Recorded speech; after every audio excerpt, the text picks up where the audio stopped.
The Curse of Lake Burley Griffin. The year was 1913, and the new capital of Australia was a city still in its infancy, Canberra.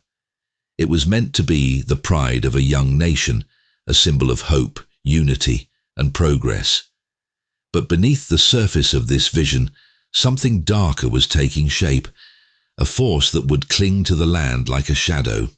And it all began with Lake Burley Griffin. Walter Burley Griffin, the architect with grand visions of a shining city, had just arrived from Chicago with his wife Marion. His design, chosen above all others, was meant to transform this barren landscape into a utopia of sweeping boulevards and calm waters. The lake at its heart was to be the crown jewel, a symbol of beauty and control over nature. But Canberra wasn't a city that would be tamed so easily, nor were the forces beneath it. Griffin's designs were bold, but they stirred resentment. Politicians bickered, funds were delayed, and whispers began to circulate in the halls of power that the project was cursed. There were other voices too, older ones, those of the Ngunnawal people, whose sacred lands were being disturbed by the ambitious plans. Griffin didn't listen. No one did.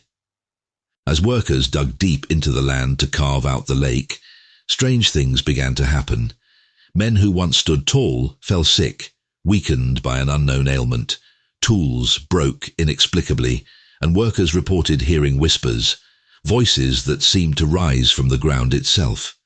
The government dismissed it all as superstition, but Griffin, a man of reason, could not ignore the growing sense of dread that gnawed at the edges of his mind. The land was fighting back, but against what he wasn't sure. One night, after another day of delays and disputes, Griffin was alone in his makeshift office near the construction site. The full moon hung heavy in the sky, casting a pale light over the unfinished lake bed. As the wind howled outside, there was a knock at his door. A man entered, an elder of the Ngunnawal people, his face lined with age and wisdom. He spoke softly, but his words cut through the stillness of the night. "The land is angry," the elder said. "You are tearing at something that was never meant to be touched." Griffin, already wearied by the constant battles with bureaucracy, dismissed him, believing the man to be nothing more than a relic of a fading world. But the elder's final words echoed in his mind long after he left. "Mark my words, no good will come of this lake." By 1914, tensions were at an all-time high. World War I loomed, drawing attention away from the grand vision of Canberra. Griffin's dream of the lake was slipping through his fingers, and in his desperation, he ordered the work to push ahead faster, harder. One fateful evening, as a storm raged above the half-dug lake, the winds seemed to carry with them a scream, a wail that sent chills down the spines of the workers. Then the earth beneath them shook violently. The ground caved, swallowing machines, men, and plans into the wet mud. The few survivors who scrambled away claimed that as the lake bed opened, they saw shadows rising from the earth, shapes of those long-dead, angry spirits. The next morning, all that remained of the lake site was a pit of mud, debris, and death. News of the disaster spread quickly, but the official reports were sanitized. An accident, a natural event. Yet, the workers who survived knew the truth. They had awakened something. They had disturbed a place that should have been left alone. Griffin was never the same after that. His health deteriorated, his relationships soured, and his vision for Canberra was slowly taken away from him by the government.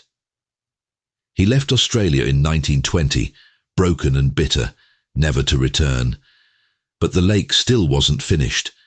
Years later, when the lake was finally completed in the 1960s, after decades of delays and mysterious setbacks, the curse remained.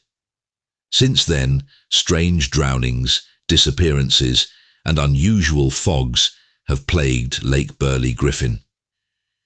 Locals still whisper about the curse, about the voices that call to those who wander too close to the water at night. They say Walter Burley Griffin's dream was a grand one, but he paid the price for defying the land.